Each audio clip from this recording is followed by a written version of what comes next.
19 coulomb होता है। ठीक है, उसके बाद इसी गुण को, यानी यह गुण क्या कहलाता है, आवेश का क्वांटीकरण। यह गुण आवेश का क्वांटीकरण कहलाता है, क्वांटाइजेशन ऑफ चार्ज। ठीक, वापस सुनिएगा, किसी वस्तु में आवेश का आदान प्रदान, किसी वस्तु में आवेश का आदान प्रदान उसकी न्यूनतम मात्रा E के गुणज के रूप में होती है। गुणज मीन मल्टीपल मीन्स, अभी बताएंगे। जहां E क्या होता है, मूल आवेश, ये क्या होता है, मूल आवेश। ठीक, इसका मान 1.6 × 10⁻19 कूलम होता है। ठीक है, यह गुण क्या कहलाता है, आवेश का क्वांटीकरण। ठीक, अब सुन, किसी पर भी जो आवेश होगा पूर्ण गुणज के बीच से एक whole number, 1 coulomb, 2 coulomb, 3 coulomb, 4 coulomb, 5 coulomb, 6 coulomb, ये नहीं कि 1.5। ठीक है, कहने मींस किसी पर भी इलेक्ट्रॉन होंगे 1 2 3 4 करके होंगे, आधा तो होगा नहीं कि किसी पर आधा इलेक्ट्रॉन होगा क्या, ठीक, क्या 2.5 इलेक्ट्रॉन होगा क्या 1.5 इलेक्ट्रॉन होगा क्या, नहीं। ठीक है, तो अगर हम बात करें, इसमें एक फॉर्मूला होता है, क्या होता है कि आवेश जो होता है Q बराबर, आवेश Q बराबर क्या होता है, प्लस माइनस n। ये मोस्ट इंपॉर्टेंट है, यहाँ पर प्लस माइनस क्या है, Q बराबर क्या होता है, प्लस माइनस n। ठीक, जहां आपको मैंने लास्ट टाइम पर बताया था, इससे पहले लेक्चर में, ठीक, कि जहां n जो होता है इलेक्ट्रॉनों की संख्या, इलेक्ट्रॉनों की संख्या, E जो होता है एक इलेक्ट्रॉन पर आवेश, एक इलेक्ट्रॉन पर आवेश कितनी होती है, 1.6 × 10⁻19 कूलम। अब एक चीज सुनो, कुछ बच्चे कह रहे हैं सर हमने तो ये पढ़ा इलेक्ट्रॉन पर आवेश -1.6 × 10⁻19 कूलम, सर अब माइनस तो ले नहीं लगे। बेटा एक बात समझ लो कि माइनस साइन क्या रिप्रेजेंट करता है, भाई इलेक्ट्रॉन पर आवेश ही होता है, प्रोटॉन पर आवेश क्या होता है, प्लस का 1.6 × 10⁻19 कूलम। माइनस और प्लस साइन केवल ये रिप्रेजेंट करते हैं कि जो इलेक्ट्रॉन होता है वो प्रोटॉन की विपरीत दिशा में गति करता है, और माइनस प्लस से कुछ मतलब नहीं है, थोड़ा सा और यहाँ मतलब है। ठीक, यहाँ पर प्लस और माइनस का मतलब ये होता है कि अगर किसी वस्तु पर प्लस चार्ज है, सपोज अगर ऐसा लिखा है कि इक्वल प्लस का Ni, या फिर किसी वस्तु पर प्लस का 1 कूलम आवेश है, तो कहने से उस पर, ठीक है, इलेक्ट्रॉनों की कमी होगी, यानी कि प्लस साइन शो करता है कमी को, माइनस साइन शो करता है अधिकता को। जब मैं न्यूमेरिकल पढ़ाऊंगा तो न्यूमेरिकल में बिल्कुल डिटेल से, ठीक, आपको समझ आ जाएगा कि प्लस माइनस का मतलब क्या है। प्लस माइनस मींस है कि किसी वस्तु में प्लस है तो इलेक्ट्रॉन की कमी है, यानी उतना आवेश कम है। अगर किसी वस्तु में माइनस है, सपोज Q पर क्या है, माइनस का Ni, यानी कि आवेश कितना हो गया, माइनस का 2 कूलम है, तो यानी कि उस पर 2 कूलम आवेश क्या है, अधिक आ गया है। ठीक, तो माइनस प्लस का मतलब केवल इतना होता है कि प्लस शो करता है किसी वस्तु में इलेक्ट्रॉनों की कमी को, यानी आवेश की कमी को, माइनस साइन शो करता है इलेक्ट्रॉनों की अधिकता को, यानी आवेश की अधिकता को। ठीक, तो ये आपका चौथा पॉइंट हो गया। लास्ट पॉइंट बहुत इंपॉर्टेंट है, आवेश का संरक्षण, conservation of charge, conservation of charge. एक बात समझ लो, जो मैं पढ़ा रहा हूँ वो यूनिवर्सल है, आखिरी सत्य है, तो उसको बिल्कुल गौर से, बिल्कुल ध्यान से पढ़ना है। ठीक, 12th वाले विशेष ध्यान दें। ठीक, 12th में मतलब कहने का क्या है कि आपको अभी से पढ़ाई स्टार्ट कर देना है। ठीक है, तो आपका लास्ट प्रॉपर्टी है क्या है, आवेश का संरक्षण, कंजर्वेशन ऑफ चार्ज। ठीक, अच्छा मैं डिफिनेशन बोल रहा हूँ क्योंकि लिखने से वीडियो लेक्चर थोड़ा क्या होता है, बड़ा हो जाता है। ठीक है, अगर आप कहोगे लिख देंगे। ठीक है, 5th नंबर पे क्या है, आवेश का संरक्षण, आवेश का संरक्षण, कंजर्वेशन ऑफ चार्ज। जिस प्रकार से आपने बचपन में ऊर्जा का संरक्षण पढ़ा होगा, बचपन यानी कि 11th में भी पढ़ा होगा, 9th में भी पढ़ते हैं। ठीक, इससे पहले क्लास पढ़ते हैं। आवेश का संरक्षण किसी प्रकार से होता है, भाई ऊर्जा का संरक्षण क्या पढ़ा होगा, ऊर्जा ना तो उत्पन्न की जा सकती है ना ही नष्ट की जा सकती है, केवल उसे एक रूप से दूसरे रूप में क्या की जा सकती है, ट्रांसफर की जा सकती है, यानी कि एक रूप से दूसरे रूप में क्या की जा सकती है, बदली की जा सकती है। उसी प्रकार से आवेश का संरक्षण, आवेश को ना तो उत्पन्न किया जा सकता है ना ही नष्ट किया जा सकता है, उसे केवल एक वस्तु से दूसरी वस्तु में स्थानांतरित किया जा सकता है। भाई एक वस्तु से इलेक्ट्रॉन निकले तो दूसरी वस्तु में जाएंगे, जिससे इलेक्ट्रॉन निकलते हैं उसमें इलेक्ट्रॉन की कमी होगी, यानी आवेश कैसा धनावेश, जिसमें इलेक्ट्रॉन जाएंगे उसमें कैसा आवेश हो जाएगा, ऋणावेश की, इलेक्ट्रॉन की क्या हो जाएगी अधिकतर। बस यही पूरी साइकिल चलती रहती है। ठीक, तो ध्यान सुने, आवेश का संरक्षण होता क्या है, डिफिनेशन में बता रहा हूं, आप लिख लें।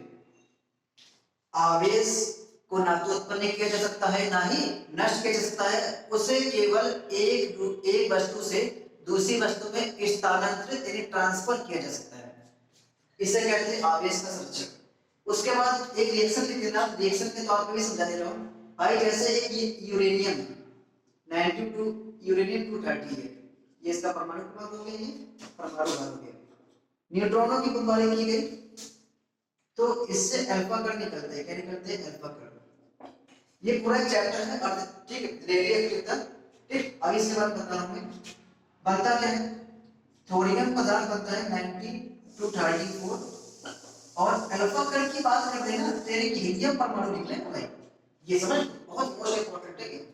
ठीक, यूरेनियम, थोरियम, प्लूटोनियम ये सब रेडियोएक्टिव पदार्थ होते हैं, ठीक है, जिनका मतलब समय के साथ साथ जिनमें पदार्थ में जो क्षय होती है समय के साथ साथ होती रहती है। ये पूरा डिटेल में चैप्टर है, इसमें पढ़ूंगा। ठीक है, अगर मैं बात करूं ये परमाणु क्रमांक है तो इसमें इलेक्ट्रॉनों की संख्या कितनी होगी, 92, तो आवेश कितना हो जाएगा, Q।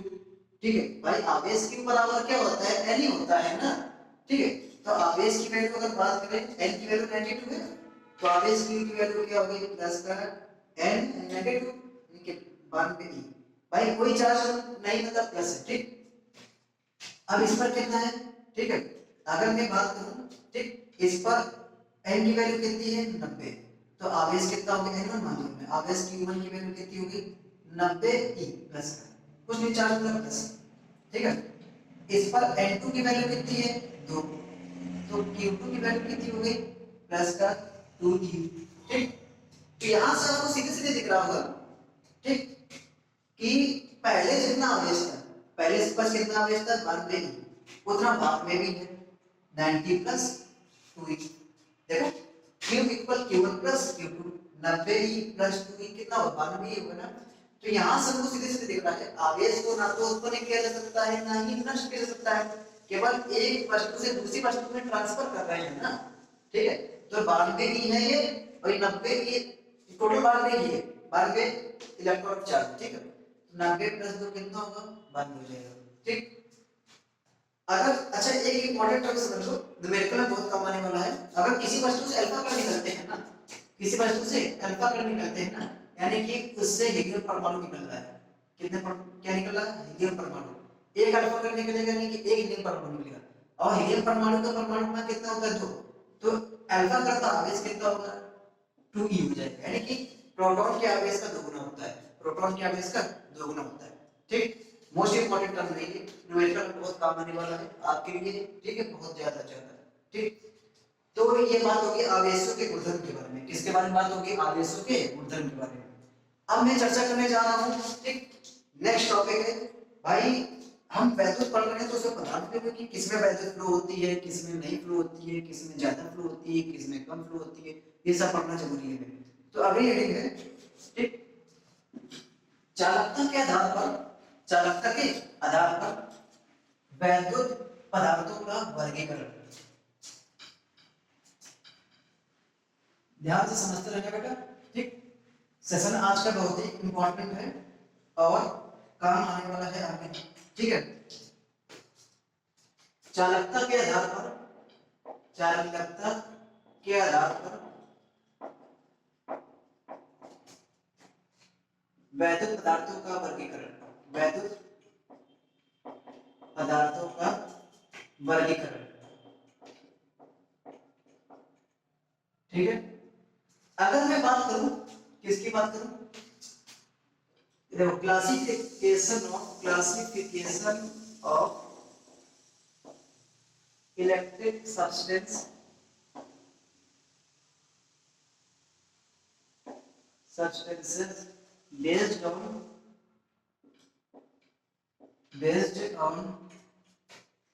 conductivity।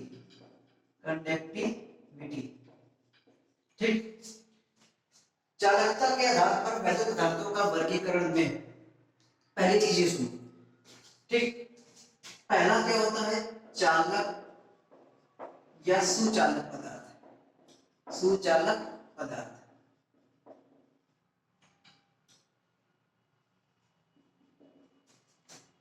पहला ये, इनके बारे में डिटेल से पढ़ेंगे। चालक मीन्स कंडक्टर, सुचालक means good conductor, good conductor, ठीक है। दूसरा है अचालक, क्या है, अचालक। अचालक को ही कहते हैं कुचालक, क्या कहते हैं, कुचालक। अचालक मीन्स इंसुलेटर, इंसुलेटर, और इसे कहते हैं बैड कंडक्टर, बैड कंडक्टर। ध्यान से समझते हैं ना। तीसरा होता है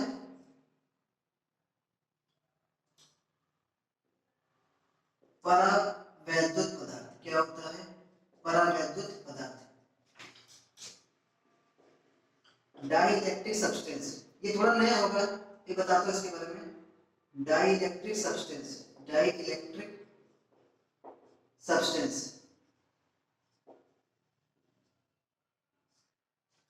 और फोर्थ क्या है, अर्धचालक।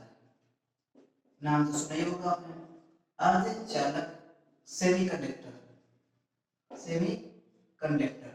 ये पूरा पूरा फिजिक्स में चैप्टर है, पूरा डिटेल में पढ़ेंगे अर्धचालक के बारे में, ठीक। अभी देखो, पहली बात करते हैं किसके बारे में, चालक के बारे में। किसके बारे में बात करते हैं, चालक। चालक क्या होता है, आपने 10th में पढ़ा होगा, ठीक। चालक के वे पदार्थ जिनमें मुक्त इलेक्ट्रॉनों की संख्या क्या होती है, बहुत अधिक होती है, बहुत ही ज्यादा अधिक, अर्थात जिनमें वैद्युत धारा का प्रवाह आसानी से हो जाता है, क्या कहलाता है, चालक कहलाता है। क्या कहलाता है, चालक, ठीक। डिफरेंस हो गया।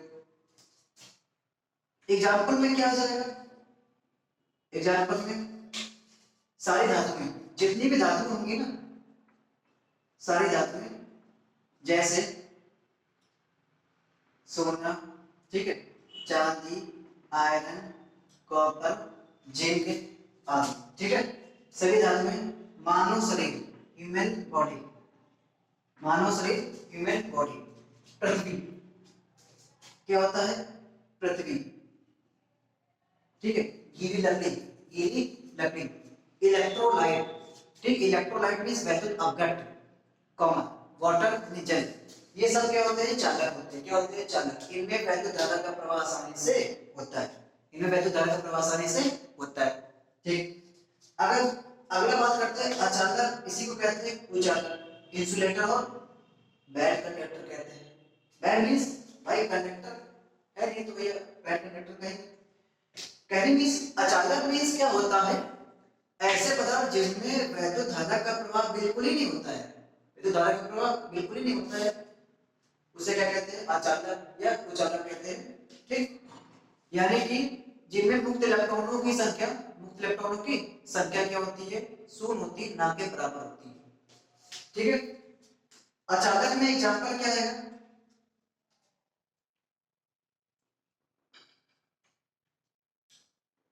प्लास्टिक, प्लास्टिक, कॉमा, गंधक, सूखी लकड़ी, सूखी लकड़ी, माइका, माइका यानी कि अभ्रक जिसे कहते हैं, माइका, अभ्रक, ठीक है। कांच आदि क्या होते हैं, अचालक होते हैं, ठीक है। उसके बाद देखो अगली रीडिंग, परावैद्युत पदार्थ। परावैद्युत पदार्थ एक डाइइलेक्ट्रिक मटेरियल होता है, क्या है, अचालक की तरह होता है। किसकी तरह होता है, अचालक की तरह। ऐसे पदार्थ, कैसे पदार्थ, ऐसे पदार्थ जिनमें वैद्युत धारा का प्रवाह होता नहीं है, लेकिन वैद्युत धारा क्या करते हैं, प्रदर्शन करते हैं, परफॉर्मेंस करते हैं, क्या कहलाते हैं, परावैद्युत पदार्थ। एग्जांपल में क्या है, इसमें जो एग्जांपल है इसका, परावैद्युत पदार्थ का जो एग्जांपल होता है एबोनाइट। क्या होता है, एबोनाइट, एबोनाइट, ठीक है। एबोनाइट के बाद, ठीक है, परावैद्युत पदार्थ में आएगा कांच, क्या आएगा, कांच, मोम आ जाएगा, क्या आ जाएगा, मोम, मोम के बाद आपका, ठीक है, कागज, एक पेपर आ जाता है, क्या आ जाता है, पेपर, क्या कहलाते हैं? परावैद्युत पदार्थ। क्या कहलाते हैं? परावैद्युत पदार्थ। ठीक, लास्ट टाइप आता है, देखिए लास्ट जो वर्गीकरण है अर्धचालक, सेमीकंडक्टर क्या होता है? सेमीकंडक्टर मींस ये है कि ऐसे पदार्थ जिनमें वैद्युत धारा का प्रभाव चालक से तो कम होगा लेकिन अचालक से क्या होता है? ज्यादा होता है। क्या कहलाते हैं? अर्धचालक कहलाते हैं। क्या कहलाते हैं? अर्धचालक। एग्जाम्पल की अगर हम बात करें, एग्जाम्पल में क्या होता है? सिलिकॉन, सिलिकॉन SI तथा जर्मेनियम, तथा जर्मेनियम जी।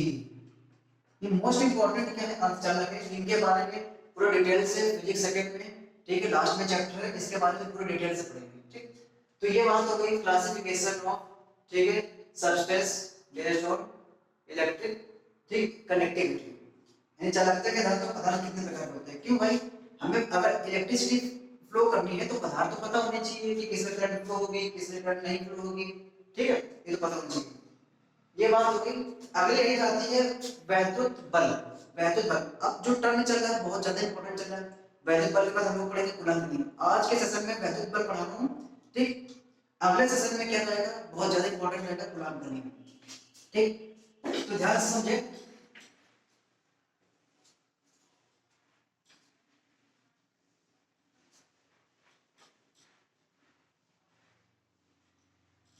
वैद्युत बल क्या होता है? वैद्युत बल यानी कि इलेक्ट्रिक फोर्स। वैद्युत बल, इलेक्ट्रिक फोर्स, ठीक है।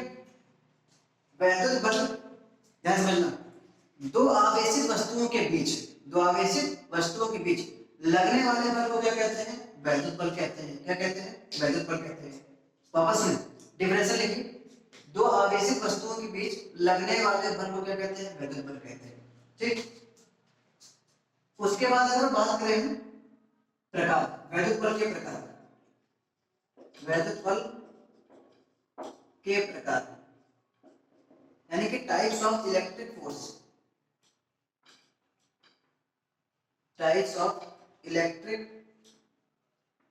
फोर्स।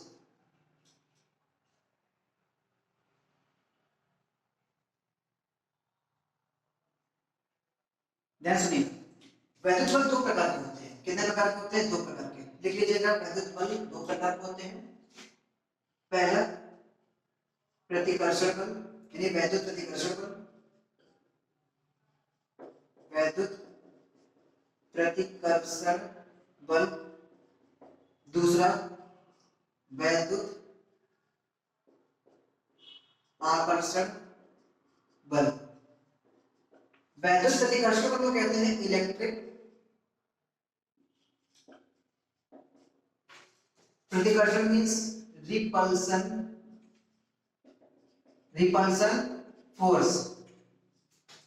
वैद्युत आकर्षण मींस, वैद्युत आकर्षण बल मींस क्या होता है? Electric, electric attraction